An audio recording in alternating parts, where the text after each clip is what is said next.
الحمد لله وكفى وسلام على عباده الذين اصطفى أما بعد فأعوذ بالله من الشيطان الرجيم بسم الله الرحمن الرحيم والضحى والليل إذا سجى ما ودعك ربك وما قلى وللآخرة خير لك من الأولى ولسوف يعطيك ربك فترضى صدق الله العلي العظيم. میرے محترم بزرگوں اور دوستوں، پچھلے جمعے کو آپ حضرات کے سامنے حضور پاک صلی اللہ علیہ وسلم کے ساتھ جو شق صدر کا واقعہ پیش آیا اس کو بیان کیا گیا تھا. اسی طرح حضور پاک صلی اللہ علیہ وسلم کی والدہ ماجدہ حضرت آمنہ کی وفات اور حضور پاک صلی اللہ علیہ وسلم کے دادا حضرت خواجہ عبد المطلب کی وفات کے بارے میں باتیں آپ کے سامنے پیش کی گئی تھی. انشاءاللہ اس جمعے کو آپ حضرات کے سامنے حضور پاک صلی اللہ علیہ وسلم کے تجارتی سفر کے بارے میں، اسی طرح حضور پاک صلی اللہ علیہ وسلم کا جو نکاح حضرت خدیجہ رضی اللہ تعالی عنہ سے ہوا اس کے بارے میں کچھ باتیں آپ حضرات کے سامنے پیش کرنے کی کوشش کروں گا. اللہ رب العزت سے دعا کریں کہ اللہ تعالیٰ سچی بات کہنے کی اور ہم سب کو کہنے سننے سے زیادہ عمل کرنے کی توفیق عطا فرمائے. جب حضور پاک صلی اللہ علیہ وسلم کی عمر مبارک 6 سال کی ہوئی تو حضرت والدہ ماجدہ حضرت آمنہ کا وفات ہو گئی تھی. حضرت آمنہ کی وفات ہو چکی تھی. 6 سال کی عمر میں حضرت آمنہ کی وفات ہو گئی اور جب حضور پاک صلی اللہ علیہ وسلم کی عمر مبارک 8 سال کی ہوئی تو حضور پاک صلی اللہ علیہ وسلم کے دادا حضرت خواجہ عبد المطلب بھی اس دنیا سے چل بسے. اس کے بعد حضور پاک صلی اللہ علیہ وسلم اپنے چچا حضرت ابو طالب کی کفالت میں ان کی سرپرستی میں آ گئے. حضرت خواجہ ابو طالب یہ سردار بھی تھے اور عیالدار بھی تھے. حضور پاک صلی اللہ علیہ وسلم اپنے چچا کے کام کاج میں ہاتھ بٹاتے اور جب حضور پاک صلی اللہ علیہ وسلم کی عمر مبارک 12 سال کچھ مہینے کی ہوئی تو چچا نے ملک شام کا سفر کا ارادہ کیا. اس لیے کہ عرب کے یہاں دستور تھا کہ وہ جو تجارت کی غرض سے ملک شام جایا کرتے تھے. چنانچہ حضور پاک صلی اللہ علیہ وسلم کے چچا حضرت ابو طالب نے بھی تجارت کی غرض سے ملک شام جانے کا ارادہ کیا اور انہوں نے یہ ارادہ کیا کہ آپ صلی اللہ علیہ وسلم کو اپنے ساتھ سفر میں نہیں لے جائیں گے، اس لیے کہ سفر میں پریشانیاں ہوتی ہیں، دقتیں ہوتی ہیں، تکلیفیں ہوتی ہیں. اس لیے انہوں نے یہ چاہا کہ آپ صلی اللہ علیہ وسلم کو سفر میں نہ لے چلیں تاکہ آپ کو پریشانی نہ ہو، آپ کو کوئی دقت نہ ہو، آپ کو تکلیف نہ ہو. حضور پاک صلی اللہ علیہ وسلم کو جب یہ خبر پتہ چلی تو آپ صلی اللہ علیہ وسلم کو تھوڑا سا غم ہوا اور آپ صلی اللہ علیہ وسلم کے آنکھوں میں آنسو آ گئے. آپ صلی اللہ علیہ وسلم بھی چچا کے ساتھ سفر پر جانا چاہتے تھے. چنانچہ جب چچا نے حضرت ابو طالب نے دیکھا کہ آپ صلی اللہ علیہ وسلم کا چلنے کا ارادہ ہے تو چچا نے بھی آپ کو اپنے ساتھ سفر پر چلنے کی اجازت دے دی. آپ صلی اللہ علیہ وسلم بھی چچا کے ساتھ تجارت کے سفر کے ساتھ تجارت کے لیے آپ بھی کیا ہو چچا کے ساتھ روانہ ہو گئے. قافلہ جب شام جاتا تھا تو ایک جگہ سے گزرتا تھا اور اس جگہ پر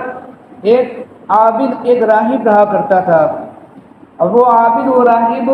برابر عبادت کے اندر مشغول رہتا، نہ کسی سے ملاقات کرتا، نہ کسی سے ملتا نہ جلتا، نہ کسی سے بات چیت کرنا، صرف اور صرف عبادت کے اندر مشغول رہتا، اپنے کام سے کام رکھتا تھا.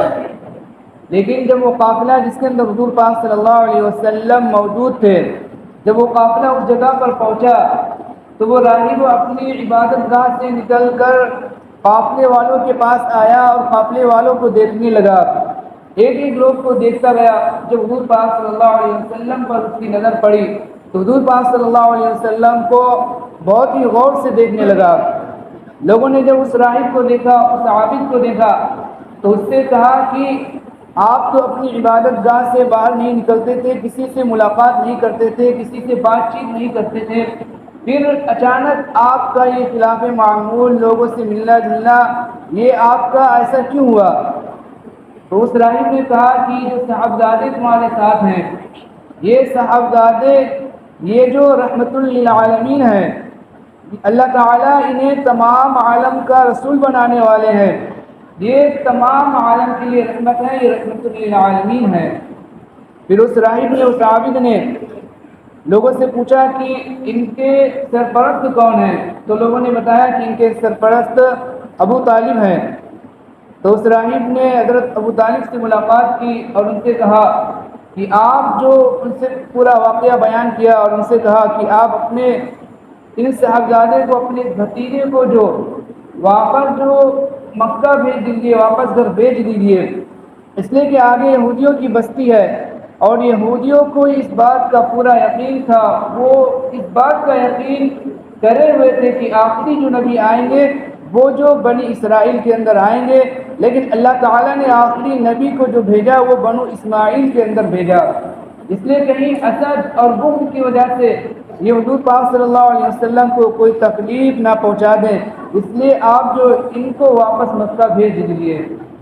چنانچہ حضرت ابو طالب نے حضور پاک صلی اللہ علیہ وسلم کو ایک شخص کے ساتھ واپس مکہ روانہ کر دیا۔ یہ حضور پاک صلی اللہ علیہ وسلم کا پہلا تجارتی سفر تھا جو حضور پاک صلی اللہ علیہ وسلم نے اپنے چچا حضرت ابو طالب کے ساتھ کیا تھا۔ جب حضور پاک صلی اللہ علیہ وسلم کی عمر مبارک تقریباً 15 یا 20 سال کی ہوئی تو عرب کے اندر ایک جنگ چھڑی، ایک لڑائی چھڑ گئی اور دو گروپ بن گئے۔ ایک گروپ میں قریش اور کنانہ کے لوگ تھے اور دوسرے گروپ کے اندر قیس اور اعلان کے لوگ تھے، اور حضور پاک صلی اللہ علیہ وسلم نے اس لڑائی کے اندر جو اس طریقے پر شرکت فرمائی کہ کبھی کبھی حضور پاک صلی اللہ علیہ وسلم اپنے چچاؤں کو ترکش سے تیر نکال کر دے دیتے تھے۔ اس لڑائی کا انجام آخری ہوا کہ دونوں گروپ میں صلح ہو گئی اور پھر یہ لڑائی کیا ہو گئی، ختم ہو گئی، دونوں گروپ کے درمیان صلح ہو گئی۔ پھر جب حضور پاک صلی اللہ علیہ وسلم کی عمر مبارک 20 سال سے اوپر کی ہوئی تو پھر ایک اور واقعہ پیش آیا، ایک اہم واقعہ پیش آیا۔ وہ واقعہ یہ ہے کہ ایک شخص مکہ معظمہ کے اندر تجارت کی غرض سے آیا اور کچھ سامان فروخت کرنے کی غرض سے آیا، بیچنے کی غرض سے آیا۔ مکہ کے ایک سردار نے اس کے سامان کو تو خرید لیا لیکن اس کے پیسے نہیں دیے۔ وہ بہت پریشان ہوا، اس نے بہت کوششیں کی لیکن اس کے پیسے واپس نہیں ملے، اس کے جو پیسے تھے وہ اس کو پیسے نہیں ملے۔ تو وہ ایک پہاڑ پر چڑھا اور اس پہاڑ پر چڑھنے کے بعد اس نے کچھ اشعار پڑھے اور ان اشعار کے ذریعے سے اس نے اپنی تمام باتیں بیان کی، اپنا واقعہ بیان کیا کہ میں مکہ کے اندر آیا اور ایک شخص نے میرے سامان کو خرید لیا، لے لیا اور اس نے پیسے نہیں دیے، میں برباد ہو گیا، میں ہلاک ہو گیا۔ اس طرح کے اس نے کچھ اشعار کہے۔ چنانچہ اس نے اشعار کہے تو زبیر بن عبد المطلب نے ہمت کر کے عبداللہ بن جدعان کے گھر کے یہاں ایک میٹنگ بیٹھا لی اور اس میٹنگ کے اندر قریش کے تمام سردار شریک ہوئے اور اس میٹنگ کے اندر یہ عہد کیا گیا کہ ہم جو کسی بھی حالت میں ظالم کا ساتھ نہیں دیں گے، ہم جو مظلوم کا حال میں ساتھ دیں گے اور اس کا حق دلا کر رہیں گے۔ اس میٹنگ کے اندر یہ بات ہوئی اور اس میٹنگ کے اندر حضور پاک صلی اللہ علیہ وسلم بھی کیا تھے، شریک تھے، اور اس عقد کو جو عبداللہ بن جدعان کے گھر کے اندر ہوا تھا اور جس کے اندر یہ معاہدہ ہوا تھا کہ ہم ہر حال میں مظلوم کا ساتھ دیں گے، اس کا حق دلا کر رہیں گے، اس عقد کو حلف الفضول کا نام دیا گیا۔ اسلام کے آنے کے بعد حضور پاک صلی اللہ علیہ وسلم فرمایا کرتے تھے کہ عبداللہ بن جدعان کے گھر میں جو عقد ہوا تھا وہ مجھے اتنا زیادہ پسند ہے، دنیا اور دنیا کی تمام مال و دولت سے، دنیا کے مال و زر سے، مال و دولت، تمام مال و دولت سے زیادہ مجھے وہ پسند ہے۔ اگر آج بھی اس طرح کا کوئی عقد کرتا ہے، اس طرح کی بات کرتا ہے، اس طرح کا کوئی عہد کرتا ہے تو میں اس کے لیے تیار ہوں، میں اس کی تائید کرنے کے لیے، اس پر دستخط کرنے کے لیے میں تیار ہوں۔ تو حضور پاک صلی اللہ علیہ وسلم کہ جب عمر مبارک جو 21 سال سے اوپر ہوئی، 20 سال سے اوپر ہوئی، تو یہ جو حلف الفضول کا واقعہ پیش آیا کہ جب حضور پاک صلی اللہ علیہ وسلم کی عمر مبارک 25 سال ہوئی تو عرب کے اندر حضور پاک صلی اللہ علیہ وسلم کا چاروں طرف چرچا تھا، سب لوگ آپ صلی اللہ علیہ وسلم کو صادق اور امین اور اچھے اچھے القاب سے حضور پاک صلی اللہ علیہ وسلم کو پکارتے تھے۔ آپ صلی اللہ علیہ وسلم کو امانت دار، آپ صلی اللہ علیہ وسلم کو صادق، آپ صلی اللہ علیہ وسلم کو وفادار، ان طرح اچھے اچھے القاب کے ساتھ آپ صلی اللہ علیہ وسلم کو تمام عرب والے کیا کرتے تھے، پکارتے تھے، اور تمام چاروں طرف آپ صلی اللہ علیہ وسلم کا شہرت تھا، آپ صلی اللہ علیہ وسلم کی شہرت تھی۔ عرب ہی کے اندر ایک انتہائی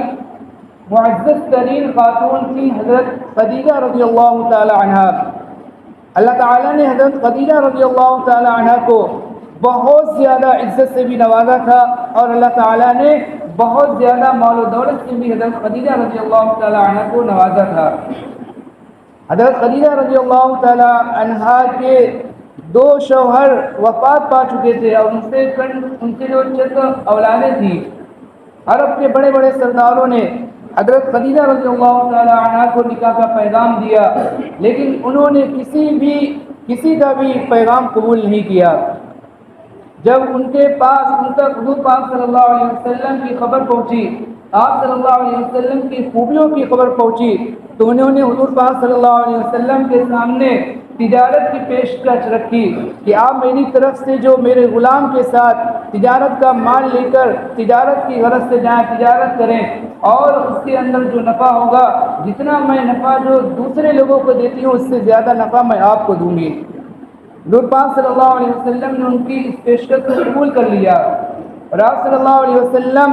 حضرت خدیجہ رضی اللہ تعالی عنہ کے جو غلام میسرہ تھے ان کے ساتھ تجارت کے سفر کے لیے روانہ ہو گئے، اور یہ آپ صلی اللہ علیہ وسلم کا یہ تجارت کا دوسرا سفر ہے۔ حضرت خدیجہ رضی اللہ تعالی عنہ کے جو غلام میسرہ ہیں وہ خود بیان کرتے ہیں کہ میں نے حضور پاک صلی اللہ علیہ وسلم کے اندر آپ صلی اللہ علیہ وسلم میں کئی علامات اور نشانیاں دیکھی۔ آپ صلی اللہ علیہ وسلم کے ذاتی اخلاق اور اوصاف کے علاوہ اللہ تعالیٰ کا ظاہری طور پر آپ کے ساتھ ایک الگ ہی ایک خصوصی اللہ تعالیٰ کا آپ کے ساتھ معاملہ تھا۔ آپ صلی اللہ علیہ وسلم جب چلتے تھے تو بادل کا ایک ٹکڑا آپ پہ سایہ کر لیتا تھا، اور آپ صلی اللہ علیہ وسلم جب دوپہر میں کسی درخت کے نیچے آرام فرماتے تو درخت جو ہے وہ آپ صلی اللہ علیہ وسلم کی طرف جھک جاتا تھا، تاکہ دھوپ جو آپ صلی اللہ علیہ وسلم کی دھوپ کی وجہ سے آپ کو کوئی پریشانی نہ ہو۔ تو یہ تمام باتیں، یہ تمام جو علامات، نشانیاں، یہ خوبیاں، یہ کمالات حضرت خدیجہ رضی اللہ تعالی عنہ کے جو غلام میسرہ تھے انہوں نے اپنی آنکھوں سے دیکھے، ان کا مشاہدہ کیا۔ جب سفر سے واپس ہوئے تو تمام حالتوں کو حضرت خدیجہ رضی اللہ تعالی عنہ کے سامنے بیان کیا، اور اس سفر کے اندر جتنا نفع ہوا تھا، اس سے پہلے جو نفع ہوتا تھا اس سے کئی گنا زیادہ نفع اس تجارت کے سفر میں ہوا، جس میں حضور پاک صلی اللہ علیہ وسلم جو تشریف لے گئے تھے۔ حضرت خدیجہ رضی اللہ تعالی عنہ جو حضور پاک صلی اللہ علیہ وسلم کے اس سفر سے، آپ صلی اللہ علیہ وسلم ان واقعات سے بہت زیادہ متاثر ہوئی، اور اللہ تعالیٰ نے حضرت خدیجہ رضی اللہ تعالی عنہ کے دل کے اندر یہ بات ڈال دی کہ آپ جو حضور پاک صلی اللہ علیہ وسلم کی زوجہ، آپ حضور پاک صلی اللہ علیہ وسلم کی اہلیہ، آپ حضور پاک صلی اللہ علیہ وسلم کی حرم محترم بننے کی سعادت حاصل کریں۔ چنانچہ بڑے بڑے لوگوں نے حضرت خدیجہ رضی اللہ تعالی عنہ کو، بڑے بڑے سرداروں نے حضرت خدیجہ رضی اللہ تعالی عنہ کو نکاح کا پیغام دیا تھا، لیکن آپ نے حضرت خدیجہ رضی اللہ تعالی عنہ نے کسی بھی سردار کا، کسی بھی شخص کا نکاح کا پیغام قبول نہیں کیا تھا۔ لیکن جب اللہ تعالیٰ نے ان کے دل کے اندر یہ بات ڈالی کہ آپ جو حضور پاک صلی اللہ علیہ وسلم کی حرم محترم زوجہ اہلیہ بننے کی سعادت حاصل کرے، تو انہوں نے خود جو حضور پاک صلی اللہ علیہ وسلم کو نکاح کی پیشکش کی، چنانچہ اپنی سہیلی کے ذریعے سے حضرت خدیجہ رضی اللہ تعالی عنہ نے حضور پاک صلی اللہ علیہ وسلم کو نکاح کا پیغام بھیجا۔ حضور پاک صلی اللہ علیہ وسلم نے اپنے چچا حضرت ابو طالب سے مشورہ کیا۔ حضرت ابو طالب نے جب دیکھا کہ بات بن سکتی ہے، نکاح ہو سکتا ہے، تو اس کی اجازت مرحمت فرما دی، اس کی اجازت دے دی، اور اس وقت جو 20 اونٹ مہر کے بدلے میں حضور پاک صلی اللہ علیہ وسلم کا نکاح حضرت خدیجہ رضی اللہ تعالی عنہ سے ہو گیا۔ حضور پاک صلی اللہ علیہ وسلم کی اس وقت عمر مبارک جو 25 سال کی تھی، اور حضرت خدیجہ رضی اللہ تعالی عنہ کی جو عمر مبارک تھی وہ 40 سال کی عمر تھی۔ حضور پاک صلی اللہ علیہ وسلم نے حضرت خدیجہ رضی اللہ تعالی عنہ کے ساتھ اس طرح زندگی گزاری، اس طرح ایسی وفاداری کی زندگی گزاری کہ جس کی نظیر نہیں ملتی۔ حضور پاک صلی اللہ علیہ وسلم نے جب حضرت خدیجہ رضی اللہ تعالی عنہ سے نکاح کیا، اس وقت حضور پاک صلی اللہ علیہ وسلم کی عمر مبارک 25 برس کی تھی، 25 سال کی تھی، اور جب حضرت خدیجہ رضی اللہ تعالی عنہ کی وفات ہوئی تو اس وقت حضور پاک صلی اللہ علیہ وسلم کی عمر مبارک تقریباً 50 سال کی تھی۔ گویا کہ 25 برس کا ایک لمبا عرصہ حضور پاک صلی اللہ علیہ وسلم نے حضرت خدیجہ رضی اللہ تعالی عنہ کے ساتھ گزارا، اور اس لمبے عرصے میں حضور پاک صلی اللہ علیہ وسلم نے کسی دوسری عورت سے نکاح نہیں کیا، کوئی دوسرا آپ صلی اللہ علیہ وسلم نے نکاح نہیں کیا، کوئی دوسرا نکاح نہیں فرمایا۔ چنانچہ جتنی بھی حضور پاک صلی اللہ علیہ وسلم کی اولادیں ہیں، صرف اور صرف ایک صاحبزادے کو چھوڑ کر، حضرت ابراہیم رضی اللہ تعالیٰ عنہ کو چھوڑ کر جتنی بھی حضور پاک صلی اللہ علیہ وسلم کی اولادیں ہیں وہ سب کی سب حضرت خدیجہ رضی اللہ تعالیٰ عنہ سے ہیں۔ حضور پاک صلی اللہ علیہ وسلم کی حضرت خدیجہ رضی اللہ تعالیٰ عنہ سے 7 اولادیں ہیں، 4 بیٹیاں ہیں اور 3 بیٹے۔ 4 بیٹیاں حضرت زینب رضی اللہ تعالیٰ عنہ، حضرت رقیہ رضی اللہ تعالیٰ عنہ، حضرت ام کلثوم رضی اللہ تعالیٰ عنہ، حضرت فاطمہ رضی اللہ تعالیٰ عنہ، اور 3 بیٹے ہیں، حضرت قاسم رضی اللہ تعالیٰ عنہ، حضرت طیب رضی اللہ تعالیٰ عنہ، حضرت طاہر رضی اللہ تعالیٰ عنہ۔ یہ 4 بیٹیاں اور 3 بیٹے حضور پاک صلی اللہ علیہ وسلم کے حضرت خدیجہ رضی اللہ تعالیٰ عنہ سے ہیں۔ ان میں سے جو 3 بیٹیاں ہیں، حضرت زینب رضی اللہ تعالیٰ عنہ، حضرت رقیہ رضی اللہ تعالیٰ عنہ، حضرت ام کلثوم رضی اللہ تعالیٰ عنہ، ان 3 بیٹیوں کی وفات حضور پاک صلی اللہ علیہ وسلم کی زندگی میں ہو گئی تھی، اور حضرت فاطمہ رضی اللہ تعالیٰ عنہ کی وفات حضور پاک صلی اللہ علیہ وسلم کی اس دنیا سے تشریف لے جانے کے 6 مہینے بعد حضرت فاطمہ رضی اللہ تعالیٰ عنہ کی بھی وفات ہو گئی تھی۔ اور جو حضور پاک صلی اللہ علیہ وسلم کے جو 3 بیٹے ہیں، قاسم، طیب، طاہر، یہ تینوں بیٹے بچپن ہی میں حضور پاک صلی اللہ علیہ وسلم کی زندگی ہی میں بچپن کی حالت میں اس دنیا سے کیا ہو گئے تھے، چل بسے سے اس دنیا سے ہی تشریف لے گئے تھے۔ حضور پاک صلی اللہ علیہ وسلم کا جو سلسلہ چلا، وہ جو حضرت فاطمہ رضی اللہ تعالیٰ عنہ سے دنیا کے اندر سلسلہ چلا، حضرت فاطمہ رضی اللہ تعالیٰ عنہ کے 2 صاحبزادے حضرت حسن اور حضرت حسین رضی اللہ تعالیٰ عنہما، اللہ تعالیٰ نے اتنی برکت ڈالی کہ آج دنیا کے اندر، ساری دنیا کے اندر ان کی اولادیں، ان کی نسلیں کیا ہے، موجود ہیں۔ تو حضور پاک صلی اللہ علیہ وسلم کا جو سب سے پہلا جو نکاح ہوا وہ حضرت خدیجہ رضی اللہ تعالیٰ عنہ سے ہوا، اور ایک اولاد کو چھوڑ کر، حضرت ابراہیم کو چھوڑ کر جو حضرت ماریہ قبطیہ سے تھے، باقی جو 7 اولادیں ہیں، باقی جو اولادیں ہیں وہ تمام کی تمام اولادیں حضرت خدیجہ رضی اللہ تعالیٰ عنہ سے ہیں۔ تو یہ حضور پاک صلی اللہ علیہ وسلم کے تجارت کے سفر کے بارے میں، اور حضور پاک صلی اللہ علیہ وسلم کے حضرت خدیجہ رضی اللہ تعالیٰ عنہ سے نکاح کے بارے میں کچھ باتیں تھیں جو آپ کے سامنے پیش کی گئی۔ اللہ تعالیٰ سے دعا کریں کہ اللہ تعالیٰ ہم سب کو جو حضور پاک صلی اللہ علیہ وسلم کی سیرت کا زیادہ سے زیادہ مطالعہ کرنے کا، پڑھنے کی اللہ تعالیٰ ہم سب کو توفیق عطا فرمائے، آمین۔ وما علینا الا البلاغ المبین۔